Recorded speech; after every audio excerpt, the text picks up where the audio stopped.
High বন্ধু, idea take support YouTube channel আপনাদের আবারও একবার স্বাগত জানাই। তো বন্ধু, এটি দেখতে পাচ্ছেন ফার্স্ট জেনারেশনের একটি ইঞ্জিন, অর্থাৎ সিডি ইঞ্জিন Z170F। তো বন্ধু, ইঞ্জিনটার পরিস্থিতি বেসিক্যালি আপনারা দেখতেই পাচ্ছেন কি রয়েছে। এটা কিন্তু বলতে একদম ফার্স্ট জেনারেশনের একটি ইঞ্জিন, অর্থাৎ প্রথম যখন লঞ্চ হয়েছিল তো তখনকার একটি ইঞ্জিন, ওই সময়ের মোটামুটি দেখুন 25 থেকে 26 বছর বয়সে। তো বন্ধু, ইঞ্জিনটার কন্ডিশন একদম দেখতে পাচ্ছেন, একদম কী বলবো আর ভাঙাড়ি কন্ডিশন রয়েছে একদম বন্ধু। তো বন্ধু, ফার্স্ট আমরা এটাকে খুলে নেব। তো বন্ধু, আজকে এই ভিডিও স্কিপ না করে সম্পূর্ণ দেখার চেষ্টা করবেন এবং চ্যানেলে যদি নতুন এসেছেন অবশ্যই সাবস্ক্রাইব, কমেন্ট, লাইক এবং শেয়ার করবেন। তো বন্ধু, আজকের এই ভিডিওটার মধ্যে অনেক কিছু শিখতে পারবেন যে বন্ধু, বিশেষ করে যে পুরনো ইঞ্জিনগুলো রয়েছে এই ইঞ্জিনগুলো রেজিস্ট্রেশন করার সময় আমাদের কোন কোন স্পেয়ার পার্টস সুন্দর করে ফলো করতে হবে এবং কি করে এই ইঞ্জিনগুলোকে একদম নতুনের মতন কন্ডিশনে নিয়ে আসতে পারবো, এবং সাউন্ড থেকে শুরু করে এর লোড থেকে শুরু করে এভরিথিং বন্ধু। তো আজকে ভিডিও স্কিপ করবেন না।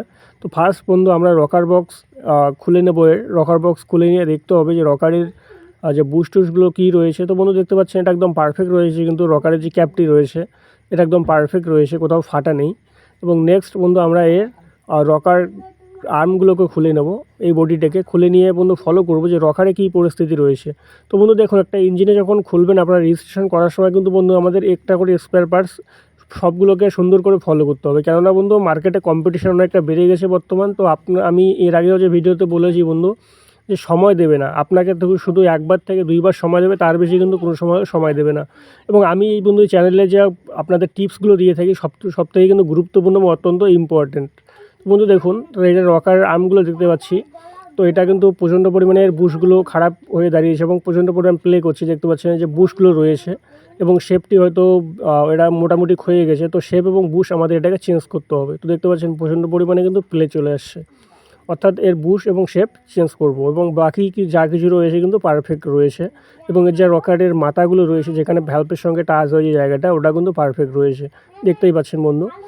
তো এটা হচ্ছে ফার্স্ট। এবার নেক্সট বন্ধু, আমরা এটার পুশ রডগুলো বের করে নেবো বাইরে। তো বাইরে বের করে এবার নেক্সট আমরা এটার হেড খুলে নেবো বন্ধু। তো দেখতে পাচ্ছেন পুশ রডগুলো কিন্তু একদম পারফেক্ট রয়েছে। তো বেসিক্যালি বন্ধু কোনো ইঞ্জিনের পুশ রড কিন্তু খারাপ হয় না, তারপরেও ফলো করতে হয়। অনেক সময় দেখবেন যে ব্যান্ড হয়ে যায় খুব গভীর চাপের কারণে, বা যেহেতু অনেক অত্যন্ত পুরনো ইঞ্জিন হয়তো কোথাও যদি ফেলে দেয় তাহলে ব্যান্ড হওয়ার একটা সম্ভাবনা থাকে বন্ধু। তো নেক্সট এবার আমরা এটার হেডের বোল্টগুলো খুলে নেবো একটা 14 নম্বর রেঞ্জের মাধ্যমে। আপনারা এই জায়গায় যদি গুটি থাকে আপনাদের বন্ধু, গুটি ব্যবহার করতে পারবেন, এবং নেক্সট আপনারা রিং যদি লাগে তো রিং দিয়ে মাধ্যমে এটাকে খুলে নিতে পারবেন। তো বন্ধু, এই জায়গাটা কিন্তু সবথেকে একটা ইম্পর্টেন্ট জায়গা, বিশেষ করে এই ইঞ্জিনের বন্ধু। অনেকে দেখবেন যে উল্টো পাল্টা টাইট দিয়ে দেয় এই জায়গাটায়। তো বন্ধু, এই ইঞ্জিনে যখন আপনারা টাইট করবেন এই বোল্টগুলো হেডের, তো চারটা যে বোল্ট রয়েছে বন্ধু, চারটা বোল্টকে একদম সমানভাবে টাইট করতে হবে। অনেকে দেখবেন যে অনেক সাইডে অনেক বেশি টাইট দিয়ে দেয় এবং এক সাইডে বেশি টাইট এক সাইডে কম সাইড। তো সেই জন্য বন্ধু প্রবলেমটা আসেই দেখবেন যে স্টার্ট নেওয়ার সময় একটা প্রবলেম আছে যে ফটফট করে আওয়াজ করে এবং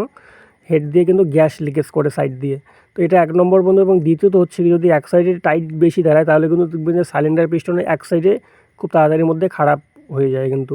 তো এটা বন্ধু একটা রিজন, তো এই রিজনটা আমাদের ফলো করতে হবে। তো এটা কিন্তু বেসিক্যালি সবথেকে বেশি আমি ফিল্ডে যেটা পেয়েছি বন্ধু, সবথেকে বেশি পরিমাণ যে প্রবলেম দাঁড়ায় এটা কিন্তু টাইটের জন্যই দাঁড়ায়। যে দেখবেন অনেকেই বলে যে কানেক্টিং টাইল হয়ে গেছে। তো বন্ধু, কানেক্টিং কিন্তু হট করে একটা ইঞ্জিনে কানেক্টিং টাইল হয় না। তো কানেক্টিং টাইল যে প্রবলেম রয়েছে সেটা কিন্তু অনেক পরে আসে। দেখবেন যে ইঞ্জিন ব্লাস্ট হয়ে গেল, তারপরে হয়তো এরকম একটা প্রবলেম আসতে পারে বন্ধু। কিন্তু হয় কি, বেশিরভাগ যে কারণে এই ইঞ্জিনে দেখবেন যে আপনার সিলিন্ডার এক সাইডে ক্ষয়ে যাচ্ছে। তো সে কারণে কিন্তু এটা দেখবেন যে আপনারা যদি এক সাইডে বেশি টাইট দেয় তাহলে কিন্তু এক সাইডে বেশি পরিমাণ খারাপ হবেই। তো বন্ধু, এটা আমাদের ফলো করতে হবে। তো নেক্সট বন্ধু, আমরা এটার হেড বের করে নিয়েছি। তো হেড দেখতে পাচ্ছি সচলাচল ভালোই দেখা যাচ্ছে বন্ধু। এটা তেল হয়তো স্প্রে করছিল, তো সেহেতু আমি এটাকে ঘুরিয়ে দেখিনি বন্ধু। তো দেখুন ভিতরে তেল দেখা যাচ্ছে এখানে, এবং এক্সহস্ট ভাল্ব হালকা শুকনো রয়েছে।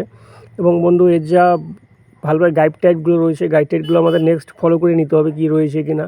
ফার্স্ট বন্ধু, আমরা এটা সিয়ার বেয়ারিং খুলে নিয়েছি দেখুন। তো সিয়ার বেয়ারিং নতুন একদম দেখা যাচ্ছে, কোথাও ক্ষয়ে যায়নি। তো বন্ধু, এখানে একটা প্রবলেম পেয়েছি, বেসিক্যালি সবথেকে ইম্পর্ট্যান্ট একটা প্রবলেম। এই জায়গাটা কিন্তু আমাদের খেয়াল করতে হবে বন্ধু। তো দেখুন সিয়ার বেয়ারিং কিন্তু পারফেক্ট রয়েছে, এটারও এসটিডি সাইজ রয়েছে, এবং সাইডে দেখুন ঘষা লেগেছে। কানেক্টিংয়ের এই যে সাইডটা দেখুন, এখানে কিন্তু প্রচণ্ড পরিমাণে ঘষা লেগেছে, এবং অপোজিট সাইডে কিন্তু কোথাও ঘষা লাগেনি। তো বন্ধু, এই জায়গায় ঘষা লাগার কারণটা কি, এই নিয়ে একটু পরে আমি বিস্তারিত আপনাদের সঙ্গে আলোচনা করছি। তো অতি পুরনো ইঞ্জিনের ক্ষেত্রে কিন্তু বন্ধু আমাদের এই পয়েন্টগুলোতে ফলো করতে হবে। দেখবেন যে এই মডেলের যে ইঞ্জিনগুলো রয়েছে, অর্থাৎ যে কোনো মডেলের যে ইঞ্জিন বন্ধু, কানেক্টিং লাইনে কিন্তু আমাদের এই জায়গাগুলো ফলো করতে হবে যে কোথাও ট্যাচ হচ্ছে নাকি। তো বন্ধু, ফাইনালি আমি সিআর বেয়ারিং খুলে নিয়েছি। এবার টেক্সট চেক করবো বন্ধু, এর টিডিসি থেকে ক্লিয়ারেন্সটা কী রয়েছে, যে পিস্টনের যে টপ ক্লিয়ারেন্স সেটা কী রয়েছে বন্ধু, এই জায়গাটা ফলো করতে হবে। তো দেখুন এখানে সঠিক দেখতে পাচ্ছি যে টপ ক্লিয়ারেন্স এটা কিন্তু পারফেক্ট রয়েছে, অর্থাৎ একটি সিয়ার বেয়ারিং আমি দেখলাম বন্ধু যেটা রয়েছে, যে আপনাদের সামনে যেটা তুলে ধরলাম সেটা কিন্তু পারফেক্ট রয়েছে, অর্থাৎ এই সাইডে যে রয়েছে এই সাইডটা কিন্তু পারফেক্ট রয়েছে। তো বন্ধু ক্লিয়ারেন্সটা দেখুন। তো আমি যে বেসিকলি আপনাদের যেটা বলেছি এর যে আগের যে ভিডিওগুলো রয়েছে, তো সেই ভিডিওগুলোর মধ্যে আপনাদের সামনে তুলে ধরেছি যে এটা ক্লিয়ারেন্স কিন্তু যে দেখবেন লাইনারের যে কলার থেকে 1 mm ডাউনে রাখতে হয় আমাদের পিস্টনের ক্লিয়ারেন্স, এটা যে কোনো ইঞ্জিনের ক্ষেত্রে বন্ধু। বড় ইঞ্জিন একটু বেশি ক্লিয়ারেন্স রাখতে হয়, কিন্তু এই ছোটো ইঞ্জিনের ক্ষেত্রে আলাদা। তো বন্ধু দেখুন এটা কিন্তু পারফেক্ট টিডিসি, এবং এখানে দেখতে পাচ্ছেন ফ্লাইহুইলের মধ্যে কিন্তু একদম জিরোর মধ্যে চলে আসছে, কিন্তু এর যে পারফেক্ট যেটা টিডিসি বন্ধু এই জায়গা কিন্তু চলে আসছে। তো বন্ধু এটা কিন্তু একদম পারফেক্ট রয়েছে। এবার নেক্সট আমরা লাইনার বের করে নেব। তো বন্ধু এইখানে কিন্তু একটা ইম্পর্টেন্ট সেটিংস রয়েছে, যে টিডিসি আমরা দেখে নিলাম যে সঠিক পরিমাণ টিডিসি চলে আসছে। এই জায়গায় যদি আমরা ফুয়েল মেলাই, অর্থাৎ এই জায়গায় যদি আমরা ফুয়েল সেটিং করি তাহলে কিন্তু ইঞ্জিনে কোথাও স্টার্টিং প্রবলেম চলে আসবে না। তো বন্ধু নেক্সট আমরা খুলে নিয়েছি এটার লাইনার এবং পিস্টন সেট। তো দেখুন এটা হচ্ছে ডাউন সাইড এবং এটা হচ্ছে আপ সাইড এবং এটা হচ্ছে রাইট সাইড। আর নেক্সট বন্ধু দেখুন এর যা সিয়ার বেয়ারিং রয়েছে, অর্থাৎ টপ যে সিয়ার বেয়ারিং, এখানে দেখতে পাচ্ছি বন্ধু যে হালকা পরিমাণ কিন্তু এখানে স্পট দেখা যাচ্ছে। তো বন্ধু বেসিক্যালি সবথেকে বেশি পরিমাণ যে সিয়ার বেয়ারিং খারাপ হয়, আপনার এই সিয়ার বেয়ারিংটা আমাদের ফলো করতে হবে। যে এই সিয়ার বেয়ারিং দেখতে পাচ্ছেন, তো বন্ধু সবথেকে বেশি পরিমাণ প্রেশার ক্রিয়েট করে কিন্তু এই সিয়ার বেয়ারিংয়ের মধ্যে, তো সেই জন্য কিন্তু এই সিয়ার বেয়ারিংটা খুব বেশি পরিমাণ খারাপ দেখা যায়। তো যে কোনো ইঞ্জিনের ক্ষেত্রে বন্ধু এই সিয়ার বেয়ারিংটা একটু বেশি পরিমাণ কাটে, তো এটাকে আমরা চেঞ্জ করে দেবো বেসিক্যালি বন্ধু। এবং পিস্টন দেখতে পাচ্ছেন একদম পারফেক্ট কিন্তু দেখা যাচ্ছে। তো অতি পুরনো যেহেতু ইঞ্জিন বন্ধু, এখানে দেখা যাচ্ছে যে কানেক্টিং রয়েছে এটাও অরিজিনাল রয়েছে এখনও কোম্পানি সেটের। এখানে XS লেখা রয়েছে বন্ধু দেখতে পাচ্ছেন, এটা ফার্স্ট জেনারেশনের যেহেতু ইঞ্জিন। এবং চুরির যে মুখগুলো রয়েছে বন্ধু দেখতে পাচ্ছেন দুইটা কিন্তু দুই সাইডে হয়ে রয়েছে, এবং এখানে দেখুন কোম্পানির লোগো দেওয়া আছে। তো অরিজিনাল বন্ধু, কানেক্টিংয়ের মধ্যে কোথাও প্রবলেম নেই, কিন্তু এক জায়গায় ঘষা খেয়েছে, যেহেতু ওই সাইডটা ফলো করলাম আমি খোলার সময়, তো এই সাইডটা কিন্তু ঘষা খেয়েছে। তো বন্ধু এটাও দেখুন এটা কিন্তু বেশি ঘষা খেয়েছে, অর্থাৎ যেটা আমি ফার্স্ট খুলেছি সেটা কিন্তু বেশি ঘষা খেয়েছে, এবং কানেক্টিং সাইডে যেটা রয়েছে বন্ধু এই যে সাইডটা যেটা, তো এটাতে কিন্তু খুব কম পরিমাণ ঘষা খেয়েছে। তো বন্ধু এই ঘষাটা কেন খেয়েছে নিয়ে বিস্তারিত আপনাদের সামনে একটু পরে আমি আলোচনা করব। এবার বন্ধু আমাদের ফলো করতে হবে ভালো করে পিস্টনটাকে, যে পিস্টন কোথাও যদি সিরিজ হয়ে যায় তাহলে কিন্তু একটা প্রচণ্ড পরিমাণ হিট চলে আসে ইঞ্জিনের মধ্যে। তো দেখুন বন্ধু একদম সফট রয়েছে, একদম কোথাও স্ক্র্যাচ নেই। এবং নেক্সট অপোজিট সাইডটা যে রয়েছে বন্ধু এটাও কিন্তু কোথাও স্ক্র্যাচ নেই, শুধু এক জায়গায় একটু হালকা স্ক্র্যাচ রয়েছে, এই যে দেখতে পাচ্ছেন হালকা একটু স্ক্র্যাচ রয়েছে এই জায়গাটার মধ্যে। তো এই জায়গাটা অল্প একটু, এটা কোনো ব্যাপার না বন্ধু। এবার নেক্সট যে টপ সাইড রয়েছে সেটা ফলো করব, এবং ডাউন সাইড যে রয়েছে এটাও ফলো করব। তো কোথাও বন্ধু পিস্টনে কিন্তু কোথাও প্রবলেম নেই, তো পিস্টন একদম পারফেক্ট রয়েছে। এবার নেক্সট বন্ধু আমরা ফলো করবো এর কানেক্টিং বুশ কী রয়েছে। তো কানেক্টিং বুশ এভাবে প্লে করে দেখতে হবে যে কানেক্টিং বুশ প্লে করছে নাকি। তো বন্ধু কানেক্টিং বুশ যে রয়েছে সেটা কিন্তু একদম পারফেক্ট দেখা যাচ্ছে। তো বেসিক্যালি বন্ধু এইরকম কন্ডিশনে যে ইঞ্জিনগুলো আমি ফিল্ডে পেয়েছিলাম, তো সব থেকে বেশি পরিমাণ কম প্রবলেম ক্রিয়েট করছে এই ইঞ্জিনটা। তো দেখতে পাচ্ছেন যে এভরিথিং যে স্পেয়ার পার্টস রয়েছে, শুধু বেসিক্যালি যেগুলো আমাদের চেঞ্জ করতে হয় সেগুলোই খারাপ হয়েছে, কিন্তু আদারওয়াইজ যা রয়েছে সব কিন্তু পারফেক্ট রয়েছে। তো এবার বন্ধু আমরা এর পিস্টন রিংগুলো খুলে নেব, খুলে নিয়ে কিন্তু যা সাইলেন্ডার রয়েছে অর্থাৎ লাইনার রয়েছে এটাকে কিন্তু আমরা চেক করব। তো বন্ধু এই জায়গাটা ফলো করবেন কোথায়, যে দেখবেন যদি আপনাদের পিস্টন পিন এবং যদি আপনাদের কানেক্টিং বুশ খুব খারাপ হয়ে যায়, সেক্ষেত্রে কিন্তু পারফেক্ট টিডিসির মধ্যে ক্লিয়ারেন্সটা খুব কম আসবে, অর্থাৎ টিডিসির মধ্যে চলে আসবে না। দেখবেন যে এই জায়গায় বাম্পিং ক্লিয়ারেন্সটা বেশি হয়ে যায়, সেক্ষেত্রে ইঞ্জিনের সাউন্ড খারাপ এবং স্টার্টিং প্রবলেমটা মূলত চলে আসে। তো বন্ধু দেখুন ফাইনালি আমি এটাকে খুলে নিয়েছি এবং এরকম এটা চকচকে রয়েছে। তো বন্ধু আমরা এটাকে পরীক্ষা করবো এই জায়গাটায়, যে এভাবে দেখতে হবে যে প্লে কতটা আসছে। তো শুধু পিস্টন লাগিয়ে একবার প্লে করতে হবে, প্লেটা ফলো করতে হবে বন্ধু, যেহেতু পুরনো ইঞ্জিন। তো এভাবে ফলো করলে পরে কিন্তু বোঝা যায় যে কতটা পরিমাণ, বেশি পরিমাণ যদি প্লে থাকে তাহলে কিন্তু আমাদের এই সেটটাকে চেঞ্জ করে দিতে হয় বন্ধু। তো প্লে এটার নেই, একদম পারফেক্ট রয়েছে। এবং লাইনার দেখতে পাচ্ছেন লাইনারটাও একদম সফট রয়েছে, কোথাও স্ক্র্যাচ দেখা যাচ্ছে না, এবং কোথাও এখনও ডাউনে যায়নি, একদম প্লেন দেখা যাচ্ছে। তো আঙ্গুল দিয়ে আপনারা ফার্স্ট দেখবেন। তো দেখুন এভাবে নখ লাগিয়ে সুন্দর করে চেক করে নেবেন। তো এইভাবে করে বন্ধু বোঝা যায়, নখ লাগিয়ে যদি বোঝা যায় যে যদি আপনার ডাউনে বেশি চলে যায় বা ডাউনে যায় সাইলেন্ডার, তাহলে কিন্তু আঙ্গুলের মধ্যে লেগে যাবে। তো এটা এখানে দেখতে পাচ্ছি কোথাও ডাউনে যায়নি, তো হালকা একটু স্পট দাঁড়িয়েছে হালকা, তো বন্ধুরা বোঝা যাচ্ছে না। তো নেক্সট আমরা এবার পিস্টন রিং লাগিয়ে দেখবো। এবং বন্ধু দেখবেন যে অনেক সময় সিরিজ হয়ে যায়, তো সিরিজ হয়ে গেলে পরে হয় কি, দেখবেন যে এখানে প্রচণ্ড পরিমাণ একটা দাগ চলে আসে এবং দাগ ক্রিয়েট হয়, এবং সঠিক পরিমাণ কিন্তু কম্প্রেশন হয় না, এবং ইঞ্জিন তারপরেও যদি আমরা স্টার্ট করাই সেক্ষেত্রে কিন্তু কিছুক্ষণের মধ্যে অতিরিক্ত গরম হয়ে যায় ইঞ্জিন। তো এটা আমাদের ফলো করতে হবে বন্ধু, বিশেষ করে এই ইঞ্জিনের ক্ষেত্রে। তো দেখতে পাচ্ছেন একটা পিস্টন রিং দিয়ে আমি ফার্স্ট ফলো করবো কতটা ক্লিয়ারনেস রয়েছে। মোটামুটি 5 এর মতন একটা গ্যাপ দেখতে পাচ্ছি বন্ধু। পিস্টন রিংটাকে আমাদের চেঞ্জ করে দিতে হবে এই জায়গাটার মধ্যে। দেখুন মোটামুটি 5 এর মতো গ্যাপ চলে আসছে। তো এটা হবে কি বন্ধু, যদি এটাকে আমরা সেটিং করে দিই তাহলে কিছুদিনের মধ্যে কিন্তু দেখবেন যে মোবিল খাওয়া শুরু করে দেবে ইঞ্জিন, বা মোবিল নেওয়া শুরু করে দেবে। তো এটা চেঞ্জ করে দেবো। বা নেক্সট বন্ধু আমরা টপ রিং লাগিয়ে চেক করবো যে কতটা পরিমাণ ক্লিয়ারনেস রয়েছে। তো বন্ধু বেসিক্যালি টপ রিং কিন্তু খুব কম পরিমাণে ক্ষয় হয়। তো বন্ধু এখানে দেখতে পাচ্ছি মোটামুটি 2 এর মতো একটা প্লে দেখা যাচ্ছে, যা গ্যাপ রয়েছে। এবার নেক্সট বন্ধু এভাবে করে দেখবো আমরা যে ভিতরের সাইডে কতটুকু আসছে। তো বন্ধু সেম 2 এর মতন চলে আসছে এখানে গ্যাপ, অর্থাৎ পিস্টন যে রিং রয়েছে সেটা আমাদের চেঞ্জ করে দিলে কিন্তু প্রবলেম সলভ চলে আসবে বন্ধু। এবার নেক্সট বন্ধু আমাদের ফলো করতে হবে ক্র্যাঙ্কের মধ্যে, যে ক্র্যাঙ্ক পুরনো ইঞ্জিনে ক্র্যাঙ্ক বন্ধু ফলো করবেন।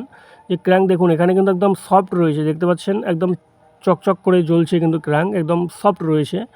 তো বেসিক্যালি বন্ধু এটা চাইনিজ অরিজিনাল ব্র্যান্ড এবং ফার্স্ট জেনারেশন ইঞ্জিন। তো এটার এগুলো এখনও কোনো স্পেয়ার পার্ট চেঞ্জ করা হয়নি ইঞ্জিনটার মধ্যে। তো দেখুন ক্র্যাঙ্ক দেখবেন যে অতি পুরনো ইঞ্জিনে কিন্তু ক্র্যাঙ্কে বসে যায়, এই যে জায়গাটা দেখবেন। তো এটা কিন্তু বসে যায়নি বন্ধু, একদম সফট রয়েছে একদম। তো ক্র্যাঙ্ক কোথাও কাজ করতে হবে না আমাদের। তো বন্ধু যে প্রবলেমটা বেসিক্যালি এখানে আসছে, এটা কিন্তু হয়েছিল কি বন্ধু, যে এই ইঞ্জিনটার ক্ষেত্রে যে এই প্রবলেমটা যখন দেখবেন আপনারা বন্ধু, যখন আপনাদের চাকা প্লে করবে, অর্থাৎ সামনে এবং পিছনে প্লে করবে, তখন কিন্তু এই প্রবলেমটা বেসিক্যালি চলে আসে। তো প্লে বন্ধু কখন করবে, যখন আপনাদের হাউজিং যদি খারাপ হয়ে যায় এবং নেক্সট যদি বেয়ারিং খুব খারাপ হয়ে যায়, বা দেখবেন যে বেয়ারিংয়ের মধ্যে প্রচণ্ড পরিমাণ প্লে চলে আসে। এই প্লে আসলে কিন্তু এই জায়গাটার মধ্যে দেখবেন হয়তো আপনাদের সামনের সাইড এবং পিছনের সাইড এক সাইডের মধ্যে আপনাদের একটা স্পট চলে আসবে।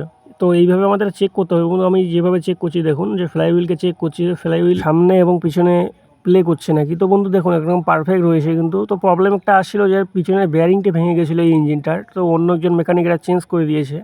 তো সেই ক্ষেত্রে কিন্তু এটা প্রবলেম নেই, এটা যে ঘষা লেগেছে এটা কিন্তু এর আগের প্রবলেমটাই। সেই জন্য কিন্তু এটা দেখা যাচ্ছে এরকম চকচকে।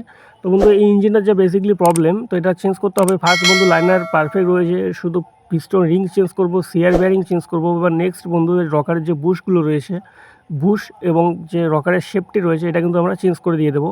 এবার নেক্সট বন্ধু চলে আসবো আমরা হেডের মধ্যে। তো হেডের যা ক্লিয়ারেন্স রয়েছে বন্ধু, ক্লিয়ারেন্সটা আমাদের ফলো করতে হবে এই জায়গাটার মধ্যে। তো বন্ধু প্রত্যেকটা ইঞ্জিনের আমাদের হেডের ক্লিয়ারেন্স কিন্তু ফলো করতে হয়। এরকম পুরনো কন্ডিশনে ইঞ্জিনে দেখতে পাচ্ছেন, এভাবে করে চেক করতে পারবেন।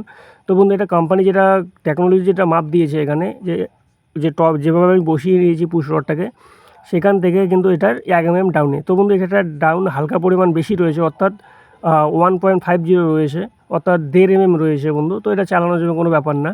তো এখানে যদি একটা সিম আমি রিমুভ করিয়ে দিয়ে সেটিং করি তাহলে কিন্তু কোথাও প্রবলেম নেই। যেহেতু 3টি সিম রয়েছে ইঞ্জিনের মধ্যে, তো একটি সিম আমি রিমুভ করে লাগিয়ে দিলে সাউন্ড কিন্তু সঠিক চলে আসবে। এবং বন্ধু এটা দেখুন, এটা জেড 170 লেখা দেখা যাচ্ছে এখানে ভাল্বের মধ্যে।